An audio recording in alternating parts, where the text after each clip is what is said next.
Welcome to Health Beat Now, your ultimate source for all things health and wellness. We are thrilled to have you join us on this incredible journey towards a healthier, happier life. Each week, we delve into the latest breakthroughs, cutting-edge research, and expert insights to bring you the most up-to-date information on health and wellness. From nutrition and fitness to mental well-being and alternative therapies, we cover it all, ensuring you have the tools and knowledge to make informed choices.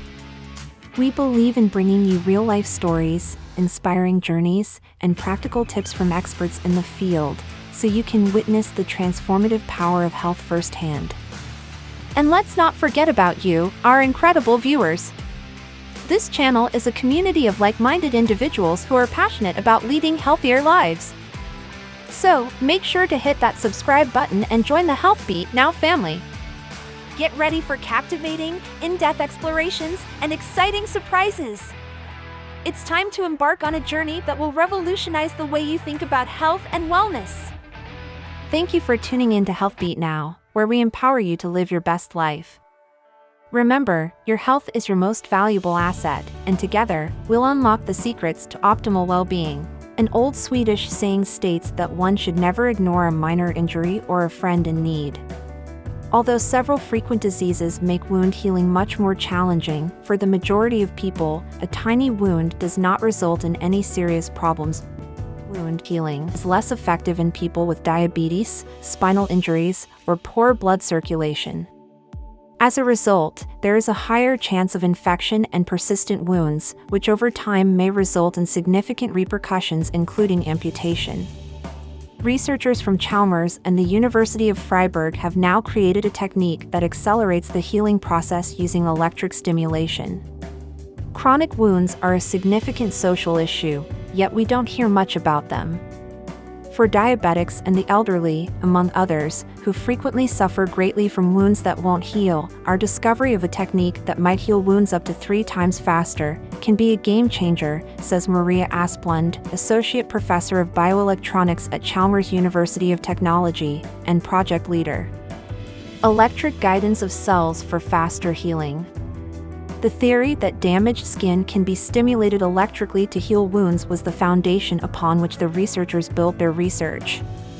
According to the theory, skin cells migrate in directions under electric fields because they are electrotactic.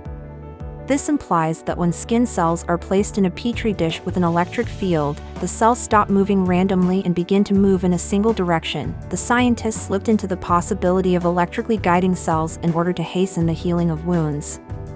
The researchers were able to compare the healing of 2 artificial skin wounds by stimulating one with electricity and leaving the other to heal without it using a tiny manufactured chip. The variations were pronounced. Hope for diabetes patients. The study's authors also looked at wound healing in relation to diabetes, a worldwide health issue that is getting worse. According to the World Health Organization, WHO, and the International Diabetes Federation, 1 in 11 persons have some kind of diabetes today. We explored into diabetes wound models to see if our approach would still work in those situations. We observed that the lesions on the chip heal very slowly when we imitate diabetes in the cells. The speed of recovery can be accelerated by electric stimulation, however, such that the cells harmed by diabetes resemble healthy skin cells. According to Asplund, individualized treatment the next step. The Chalmers researchers have recently been awarded a sizable grant that will allow them to carry out more study in the area and, in the long term, enable the creation of consumer-level wound healing products. Similar goods have been released in the past, but more fundamental research is needed to create efficient items that generate a strong enough electric field and stimulate appropriately for each individual. Here's where Asplund and her associates come into play. In order to get closer to a genuine wound, we are now examining how various skin cells interact when stimulated. To be able to skin wounds and customize stimulation for each one, we aim to build a concept. We are confident that in the future, this will be the key to successfully assisting people with slow-healing wounds.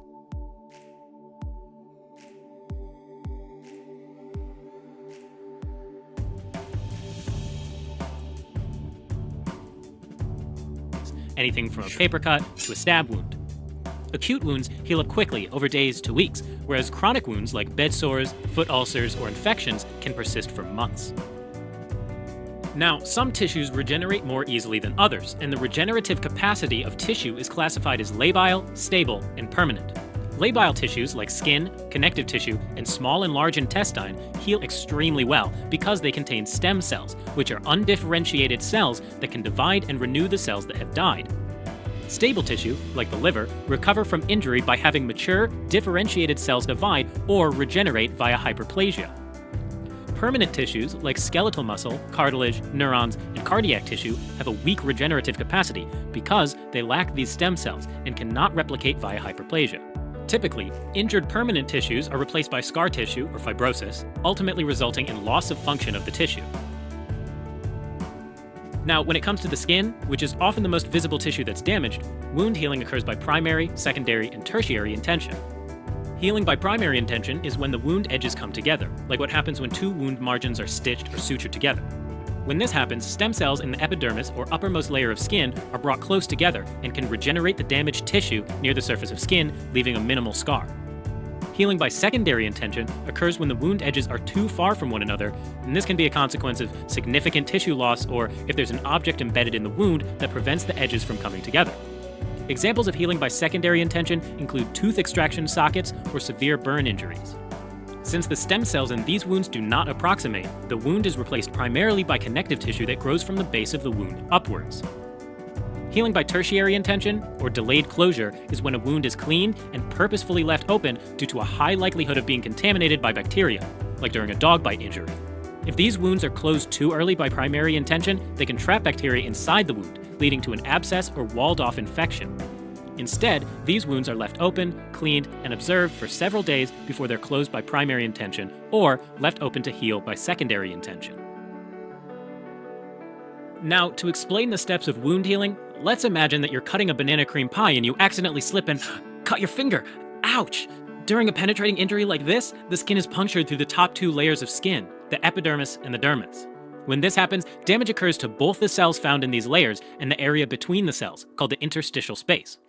The interstitial space contains proteins outside of the cell that act like scaffolding between cells, so when this is damaged, the cells separate, forming the open wound.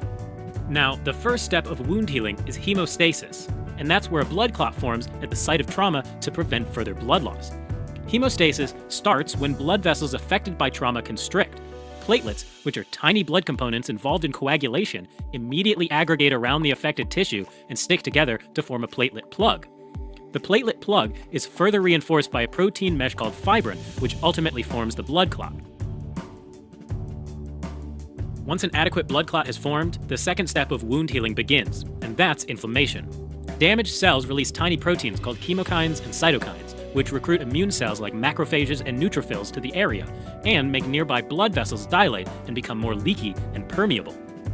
Immune cells start to seep into the affected area, and they begin to clear foreign debris like dirt and digest dead or damaged cells caused by the injury, as well as destroying any microbe that may have gotten in. At the end, there's a blood clot and dead macrophages that have consumed damaged cells and other debris, and this forms a scab, our body's own bandage. Now, the third step of wound healing is epithelialization, or migration, which is where basal cells, or the stem cells in the epidermis, start to proliferate in order to replace the lost or damaged cells. This process takes about 48 hours and ends when the epidermal layer is rejuvenated. But this newly formed epidermal layer is still kind of weak because the strong dermal layer below hasn't yet regenerated. The fourth step of wound healing is called fibroplasia, and that's where the wound becomes stronger and resistant to further damage. During this step, fibroblasts in the dermis proliferate and secrete a long fibrous protein called collagen in a process called fibroplasia. Collagen proteins assemble to form fibrils, and collagen fibrils assemble to form collagen bundles, which have high tensile strength, and it acts as the extracellular scaffolding that holds together the newly formed epidermal cells. Collagen also stimulates new blood vessels to grow in the area, a process called angiogenesis. Fibroblasts also produce proteins called glycoproteins and sugars that make up the ground substance or cement between the cells in the wound. So, fibroplasia results in the creation of granulation tissue, which is the red tissue that lies below the scab in the newly regenerating dermal layer. The final phase of wound healing is termed maturation, which is where the wound gets a job. I'm kidding, it's where the wound gets even more physical support, and there are a few steps in maturation. First off, there's collagen cross-linking, which is where covalent bonds form between collagen bundles. This helps to enhance the tensile strength of the wound. Next, there's collagen remodeling, which is where fibroblasts degrade old or misshapen collagen from the injury, like when old rotten wooden beams are replaced before putting up new ones in a house. After that, there's contraction, which is when special fibroblasts called myofibroblasts produce contractile proteins within the cell. These contractile proteins are attached to transmembrane proteins, which are attached to proteins in the interstitial space. So, when contractile proteins in the cell tighten, they pull on those proteins in the interstitial space, ultimately pulling the edges of the wound together. This step is particularly important in large wounds that must heal by secondary intention. Finally, there's the step of repigmentation, which is when melanocytes begin to proliferate, and that helps restore the normal color to damaged skin. Now, there are some factors that prevent proper healing and can lead to chronic wounds. For example, when the smallest blood vessels, called capillaries, become narrowed by some disease process, blood flow decreases. When this occurs, the wound cannot heal properly because fewer immune cells are getting to the damaged tissue, and the damaged tissue has a hard time getting nourished by oxygen and nutrients needed for repair. Since the tissue cannot repair itself, it undergoes necrosis, where cells die prematurely. Some common causes of decreased blood flow include diabetes, atherosclerosis, and prolonged compression. Infections can also interfere with healing, and that's because pathogens compete for oxygen and cause ongoing damage and inflammation in the tissue. Finally, uncontrolled swelling or edema around the wound can disrupt fibroblast activity and collagen deposition and cross-linking of collagen. Alright, as a quick recap. When damage occurs to tissue, healing proceeds through a predictable set of stages that include hemostasis, inflammation, epithelialization, fibroplasia, and maturation. Wounds can heal by primary intention, where the wound edges are brought together, or secondary intention, where the edges are far apart. Wound healing can also occur by tertiary intention, where the wound is left open to prevent infection. Some things that can impair wound healing include diminished blood flow, infections, and swelling.